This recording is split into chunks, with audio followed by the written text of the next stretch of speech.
Bonjour et bienvenue dans cette nouvelle vidéo. Alors aujourd'hui je vais vous parler d'un livre magique, Harry Potter à l'école des sorciers.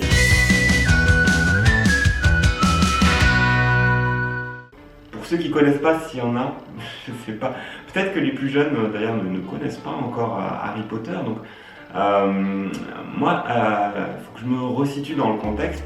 Je lisais très peu de livres en anglais. Et j'avoue que la lecture des Harry Potter en anglais, ça a bien boosté mon apprentissage de l'anglais. Après, ça a beaucoup aidé. Donc, franchement, moi je recommande la lecture dans la version originale. Pour ceux qui connaissent un petit peu l'anglais, les premiers chapitres sont laborieux, c'est normal, on est en train d'apprendre l'anglais. Donc, on est obligé de chercher des petits mots dans le dictionnaire de temps en temps. Moi je trouve que la lecture en anglais c'est vraiment intéressant parce qu'on progresse, voilà, et puis on comprend peut-être mieux l'univers au fil des volumes. Mais il faut s'accrocher, voilà. Après, pour les plus comment dire, ceux qui n'ont pas envie de se mettre à l'anglais, la version française, pourquoi pas. C'est toujours intéressant de toute manière de le lire. Et au pire, si vraiment vous avez envie d'aller très vite, les films. Tout ça pour dire qu'il y a tous les formats possibles. Donc il y a l'embarras du choix au niveau des formats quand on veut s'intéresser à Harry Potter. Donc parlons là maintenant du premier épisode. Donc on découvre l'univers de Harry Potter. Moi ce que je trouve intéressant dans cet univers, il y a toujours une ambiance comme ça malsaine où il y a un meurtrier en vadrouille ou un fou en liberté qui est dangereux, qui est une menace pour Harry Potter et ses amis ou l'école, ou de manière plus globale, et Harry Potter a devoir enquêter sur l'identité de ce tueur ou résoudre l'énigme, le problème qui se passe à l'école à ce moment. Voilà, c'est souvent ça le cadre. Donc, Harry, ses parents sont morts et il est orphelin du coup, mais il est élevé par sa tante et donc son oncle. Et ça se passe pas très bien. Son oncle et sa tante sont assez maltraitants.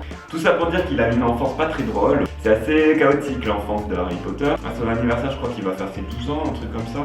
Il découvre qu'il a des pouvoirs, qu'en fait c'est un sorcier.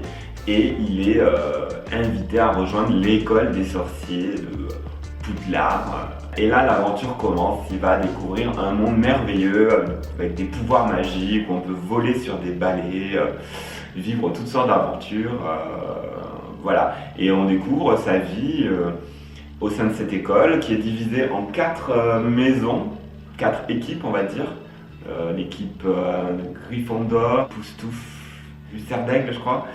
Et on a Serpentard, 4 équipes dans cette école et ils sont un peu en concurrence les uns avec les autres. Donc chacun sa maison. Harry Potter se fait des amis dans sa maison qui est donc Gryffondor. Donc il va être ami avec Hermione Granger et Ron Weasley entre autres. Après il a pas mal d'amis à Gryffondor, ça il n'y a pas de souci. Il va se faire un ennemi juré qui est Draco Malfoy de Serpentard, un élève qui ne peut pas le voir parce que Harry est une célébrité malgré lui.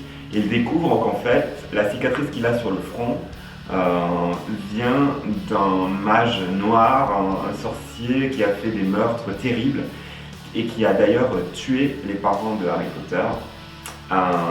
Et Harry est le seul survivant et on soupçonne Harry d'avoir, en tant que bébé, affronté, en tout cas réussi à repousser l'attaque de Voldemort, le magicien démoniaque. Harry, c'est celui qui a survécu à Voldemort, qui l'a anéanti.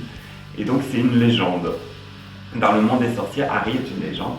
Et du coup, il arrive à l'école, il est un peu la star. Tout le monde le regarde, observe, mais qu'est-ce qu'il a de si spécial? Et en fait, lui, il comprend pas parce qu'il a l'impression d'être un garçon ordinaire. Donc au début de l'histoire, le Voldemort est censé avoir été anéanti, mais on découvre qu'il a subsisté une partie de lui.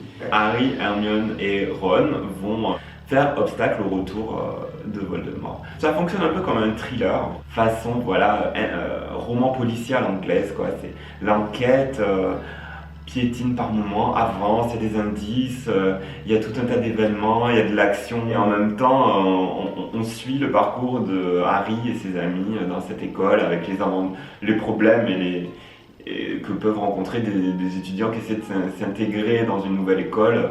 Et ça, c'est vraiment sympa. C'est fait pour un public, je sais pas pour quel public c'est fait, parce que autant les jeunes que les adultes peuvent s'y intéresser, parce que c'est tellement bien construit, l'histoire est tellement intéressante. C'est pas du tout gnangnan comme les histoires pour enfants habituelles. Là, c'est vraiment, j'ai envie de dire, adulte dans l'écriture. Et même si les héros sont des enfants, un adulte peut vraiment s'y intéresser. Il y a pas de problème là-dessus, quoi. Vraiment, c'est passionnant. Et voilà, je vous invite à le découvrir. Les livres, si vous avez la soif de lecture et que vous ne l'avez pas encore lu, Harry Potter, il faut vraiment le découvrir. Et sinon, au pire, les films. Voilà, ce sont on va dire des résumés des livres qui sont très bien faits aussi et qui sont très fidèles à l'ambiance qu'on peut retrouver dans les livres. Et voilà, une lecture passionnante. Et moi, je vous retrouve bientôt pour une prochaine vidéo. Et donc je vous parle de la suite de Harry Potter. À bientôt.